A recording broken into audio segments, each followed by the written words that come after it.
वेगळं काढायला मला उभं केलंय. पण मला असं वाटतं मान्यवरांचं नाव घेण्याच्या अगोदर तुमची सगळ्यांची क्षमा मागतो. खरं तर आमच्या सगळ्या महिला भगिनींसाठी खरं तर हा सकाळचा दुपारचा वेळ हा शेतासाठी असतो, कामासाठी असतो, गृहिणीचा वेळ त्या ठिकाणी ते असतो. परंतु एवढं ऊन वाढल्यानंतर सुद्धा आमच्या प्रत्येक भगिनी या ठिकाणी बसल्यात. मगापासून 2 तास मी झालं बघतोय, एक सुद्धा भगिनी आमची त्या ठिकाणी जागा सोडत नाहीये. मला असं वाटतं हे आमच्या 2 उमेदवारांवर केलेलं त्या ठिकाणी प्रेम आहे. म्हणून तुमच्या सगळ्यांसाठी जोरदार एकदा टाळ्या झाल्या पाहिजे. ही सभा फक्त नेत्यांसाठी नाही, कायम लक्षात ठेवा, ही सभा तुमच्यासाठी, तुमच्या अस्तित्वासाठी. ही जरी विजयाची सभा सगळ्यांना वाटत नाही तरी मला ही विजयाची सभा वाटत नाही, ही तुमच्या अस्तित्वाची त्या ठिकाणी सभा आहे. आणि म्हणून एक गोष्ट लक्षात घ्या, गव्हाच्या मोसमात कधी कुठलं पीक येत नाही. गव्हाच्या मोसमात कधीच कुठलं पीक येत नाही. अरे गव्हाच्या मोसमात कधीच कुठलं पीक येत नाही आणि पिकाच्या मोसमात कधीच कुठला गहू येत नाही. आणि एकदा जर का चुकून चुकीचं बटन दाबलं, एका जर का चुकून चुकीचं बटन दाबलं तर 5 वर्ष हातात पश्चातापाशिवाय दुसरं काहीच येत नाही, दुसरं काहीच येत नाही. ज्यावेळेस आमच्या गाड्या आतमध्ये या ठिकाणी वळाल्या आणि वळाल्यानंतर आम्हाला कळालं ही फक्त मागची 5 वर्ष नाही तर अनेक वर्ष त्या ठिकाणी पश्चातापाची वेळ त्या ठिकाणी आपल्यावर आलेली आहे. आणि म्हणून पुढची पश्चातापाची वेळ त्या ठिकाणी आपल्यावर येऊ नये म्हणून आपल्याला सगळ्यांनी या ठिकाणी बसायचंय, ही सभा ऐकायची आहे. आणि ही सभा ऐकल्यानंतर येत्या 7 तारखेला 1 नंबरच्या माणसांना 1 नंबरचं बटन दाबून त्या ठिकाणी येणाऱ्या 9 तारखेला विजयाचा गुलाल आपल्याला त्या ठिकाणी उधळायचा आहे. अनेक विरोधकांना त्या ठिकाणी वाटत होतं ही निवडणूक आपल्याला सोपी आहे. अरे एवढ्या उन्हात सुद्धा आमच्या माया भगिनी जर त्या ठिकाणी येत असतील, आमची आई असेल, भगिनी असतील, आमचे सगळे बांधव असतील, हे आशीर्वाद देण्यासाठी जर जनता या ठिकाणी थांबत असेल, की तुमच्यासाठी प्रेम करणारी माणसं एवढ्या उन्हात सुद्धा थांबत असतील, तर मी हे सांगतो आमच्यासाठी आमचा मतदार हा देवघराच्या दिव्यासारखा, त्या दिव्यासारखा आज आमचं देवघर त्या ठिकाणी उजळलेलं आहे. त्यामुळे ही निवडणूक त्या ठिकाणी महत्वपूर्ण ठरणार आहे. मी एवढंच सांगतो, समय गुंगा नाही बस मान है. त्यांना वाटलं की आता काय आपली इलेक्शन सोपी जाणार, पण आजची ही जीवभावाची माणसं बघितल्यानंतर एवढंच सांगतो, समय गुंगा नाही बस मान है. अरे वाला समय बताएगा मनोहर अन्ना और प्रशांत भाऊ कौन है. येणाऱ्या काळामध्ये त्या ठिकाणी तुमच्या मताच्या माध्यमातून आपल्याला 9 तारखेचा यशाचा गुलाल उधळायचा आहे. लक्षात घ्या, या 2 उमेदवारांनी ठरवलं, आमच्या निकम साहेबांनी त्या ठिकाणी ठरवलं म्हणून आपल्याला विजय मिळणार आहे का? अजिबात नाही. हा विजय मिळवण्यासाठी आपल्याला प्रत्येक घटकाला आता एकत्र यावं लागेल. या समाजातला प्रत्येक शेतकरी, कष्टकरी, वंचित, पैसे, दलित, बहुजन आणि आमच्या महिला भगिनी, आमच्या लाडक्या बहिणी, आम्ही जर सगळे एकत्र ताकदीने त्या ठिकाणी हा लढा देऊ शकलो तर आमचं अस्तित्व त्या ठिकाणी 100% टिकल्याशिवाय राहणार नाही. असंच एका या 5 भावंडांची भांडणं होतात. या 5 भावंडांना वाटत असतं की आमच्यातलं सर्वश्रेष्ठ कोण. प्रत्येक जण त्याच्या त्याच्या पद्धतीने भांडण चालू करतो, सगळेजण न्यायमूर्तीकडे जातात आणि मग न्यायमूर्ती सांगतात एक काम करा, या 5 भावंडांमध्ये प्रत्येकाने आपलं म्हणणं मांडा, ज्याचं म्हणणं आम्हाला पटणार त्याला तो सर्वश्रेष्ठ होण्याचा आपण मान देऊ.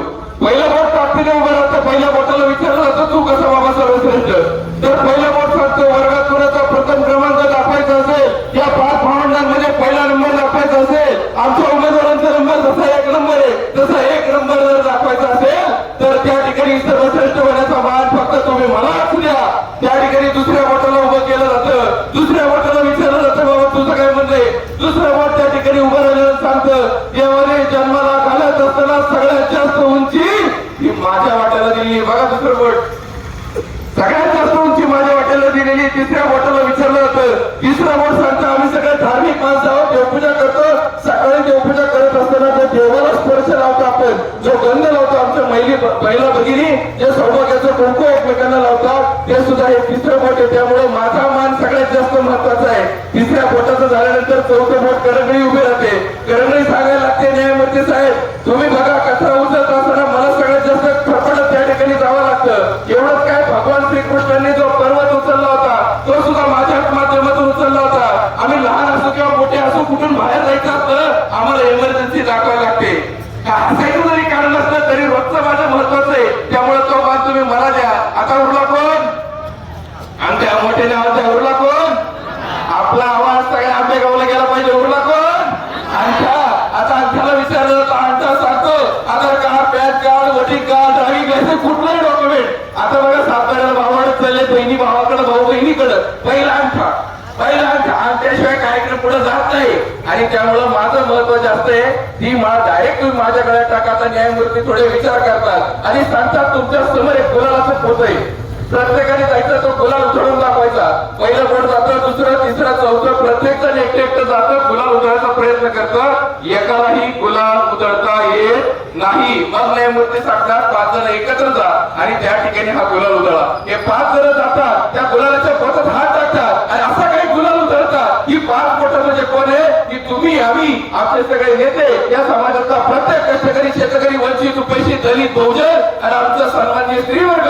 आपण सगळ्यांनी जर ठरवलं तर येत्या 9 तारखेला आमच्या या 2 उमेदवारांच्या डोक्यावर हा विजयाचा गुलाल उधळल्याशिवाय आपण त्या ठिकाणी आता थांबायचं नाही. निश्चितपणे त्या ठिकाणी सांगतो.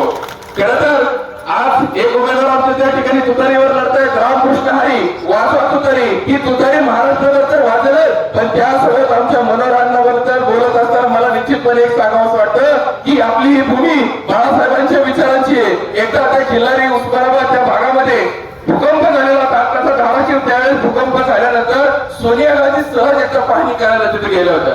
आणि सोनिया गांधी ज्यावेळेस पाहणी करायला गेलेल्या होत्या, गेल्यानंतर एक लहान मुलगा खेळत होता, त्याला पटकन कडेवर घेतलं. कडेवर घेतल्यानंतर त्याच्या गळ्यामध्ये बाळासाहेबांचा फोटो तिला दिसला. आणि बाळासाहेबांचा फोटो त्यांना दिसल्यानंतर त्यांनी त्याच्या आमदार खासदारांना बोलून घेतलं आणि सांगितलं आणि केंद्रापासून गावापर्यंत सगळीकडे आपली सत्ता आहे. मग बाळासाहेब नेमकं या लहानपणाच्या हृदयापाशी करताय काय? मला असं वाटतं त्यांना उत्तर देता आलं नाही, पण नियतीने त्यांना चांगलं उत्तर दिलं. या महाराष्ट्रात फक्त 2च व्यक्ती भूकंप घडवू शकतात. पहिला म्हणजे सह्याद्री, म्हणजे हा निसर्ग, आणि दुसरा म्हणजे सन्माननीय स्वर्गीय हिंदू हृदय सम्राट बाळासाहेबांचे, आमचे शिलाधार बाळासाहेबांचे विचार हा भूकंप घडवू शकतात. आता आपल्याला या आंबेगाव तालुक्यामध्ये खऱ्या अर्थाने आपल्याला त्या ठिकाणी भूकंप घडवायचा आहे. आणि खऱ्या अर्थाने ज्या पद्धतीने आज आपण उन्हात बसलोय, आपल्या उन्हातले हे चटके वाया जाऊ द्यायचे नाही. सगळ्यांनी आज या ठिकाणी संकल्प केला पाहिजे. एका जिल्हा परिषद सदस्याकडून, एखाद्या पंचायत समिती सदस्याकडून काय अपेक्षा असतात आपल्या? आपण म्हणत नाही त्यांना 5 कोटीचा बंगला द्या, 10 कोटीची गाडी मध्ये दारात उभी करा. आपण सांगतो जन्मापासून मृत्यूपर्यंत जे आमच्या हक्काचं आहे ना, ते फक्त आम्हाला द्या. साधी कोलगेट घेतो ना, 2 रुपयाची कोलगेट, त्याच्यावर सुद्धा आपण टॅक्स देतो. आमच्या हक्काचा लढाई ना, तो फक्त आम्हाला द्या. आमचा जन्म होतो ते चांगलं हॉस्पिटल द्या. आमचा मृत्यू होतो ती स्मशानभूमी चांगली द्या. अहो, अनेक साऱ्या स्मशानभूमी आपल्या भागात तर अशा आहेत, कधी कधी पावसाळ्यात ते स्मशानभूमी जळत असते. आमचं मड सुद्धा त्या ठिकाणी जळत नाही. मड्यांचं राजकारण करणाऱ्यांनो, कमीत कमी आमची स्मशानभूमी तरी चांगल्या बांधून देण्याचं पुण्य तरी तुमच्या पदरात तुम्ही टाकून घेण्याचं काम केलं नाही. म्हणून ही सभा आपल्याला त्या ठिकाणी घ्यावी लागते. मला खऱ्या अर्थाने प्रशांत भाऊंचं कौतुक वाटतं. लक्षात घ्या, साध्या एखाद्या ग्रामपंचायत मध्ये गेलो, एखाद्या तहसील ऑफिस मध्ये गेलो, कुठल्याही कार्यालयात गेलो, एक कागद जरी काढायचं म्हणलं ना, कागद तुम्हाला जाताना बघा 1000-500 रुपये घेऊन जायला लागतं. चिल्लर घेऊन जायला लागतं. टेबलाकडून चिल्लर द्यावे लागतात आपल्याला. दिल्याशिवाय कागद सुद्धा निघत नाही. आणि तिथं उभं राहिल्यानंतर आपलं वागणूक कशी दिली जाते, एखाद्या चोराला जशी वागणूक दिली जाते ना, अशी वागणूक आपल्याला प्रशासकीय कार्यालयांमध्ये त्या ठिकाणी दिली जाते. सगळ्यांनी अनुभव घेतला असेल एकत्रित. हात वर करा, कुणी अनुभव घेतलाय. आपले प्रशासकीय अधिकारी ज्यावेळेस एखादा कागद घेऊन गेल्यानंतर अशा प्रकारची वागणूक देतात, ते विसरले की जनता मालक आहे आणि आपण त्यांचे नोकर, हे विसरले. आणि खऱ्या अर्थाने मला प्रशांत भाऊंचं कौतुक या गोष्टीसाठी करावं वाटतं, कारण प्रशांत भाऊंचा मुळात स्वभाव असा आहे, प्रशासनावर त्यांची घट्ट पकड आहे. प्रशासन कसं चालतं, प्रशासन कुणाच्या अंतर्गत चालतो, कुठला निधी कसा आणायचा आणि कोणाच्या पाठीमागे कसं थांबायचं, हे आमच्या प्रशांत भाऊंना त्या ठिकाणी समजतं. बरं, मला असं वाटतं येणाऱ्या काळामध्ये आमची ग्रामपंचायत असो, पंचायत समिती असो, जिल्हा परिषद असो, कुठल्याही माणसाला, आमच्या सर्वसामान्य शेतकऱ्यांना त्या ठिकाणी दारात उभं राहायला लागलं नाही पाहिजे. ही जबाबदारी प्रशांत भाऊ सगळ्यांच्या साक्षीने मी तुमच्यावर सोपवते. आपल्या माणसाला जर त्या ठिकाणी थांबावं लागलं तर हे आपलं अपयश आहे. आमच्या माणसांना तो सन्मान तुम्ही येणाऱ्या काळामध्ये द्याल. अरे, सत्तेत नसताना आजपर्यंत कोटींची कामं केलेली, लोक लाखात बोलतात, आमचे नेते कोटीत बोलतात. राजकारणात आम्ही आलो नाही, लोक रडत होते घरी बसून की प्रशांत भाऊ तुम्ही उमेदवारी घेतली पाहिजे. आणि म्हणून मला असं वाटतं दमदार कणखर नेतृत्व हे तुम्हाला भेटले, हे सगळ्यांचं त्या ठिकाणी सौभाग्य. आणि त्यासोबत आमच्या अन्नाबद्दल बोलत असताना, मनोहरांना बोलत असताना मला निश्चितपणे वाटतं माळिंगावचा मला प्रसंग आठवतोय. ज्यावेळेस माळिंगावची दुर्घटना घडली होती, सगळ्यात पहिल्यांदा जर त्या ठिकाणी पॉकलँड जीसीबी कोणाचा गेला असेल तो आमच्या मनोहर अण्णाचा गेला होता. मनोहर अण्णांनी विचारलंय, मला पैसे मिळणार आहेत का, मला पुरस्कार मिळणार आहे का, मला काय मिळणार आहे का? नाही होय, शेतकरी सर्वसामान्य कुटुंबातली लोक आहे की तुमच्या सन्मानासाठी तिथे आलेली आहेत. आता विचार करत नाही. आमच्या शेताच्या बांधावर जर आम्ही उभं राहिलो आणि शेतकऱ्याला एखादी काकडी मागितली ना, तो पिशवी भरून देतो की देण्याची वृत्ती आमच्या शेतकरी पुत्रांमध्ये. म्हणून निश्चितपणे लक्षात घ्या, उमेदवार कसा असावा तो आमच्यातला असावा. उमेदवार कसा असावा, अर्ध्या रात्री आपलं काम नाही झालं तर त्याची कॉलर आपल्याला पकडता आली पाहिजे. आणि विकास झाला तुमच्या भागातला, तर विकास कोणाचा झाला? नातेवाईकांचा झाला, कॉन्ट्रॅक्टरांचा झाला, नातेवाईकांचा विकास झाला. आणि तुम्ही आम्ही सगळेजण विकासापासून वंचित आणि उपेक्षित राहिलो.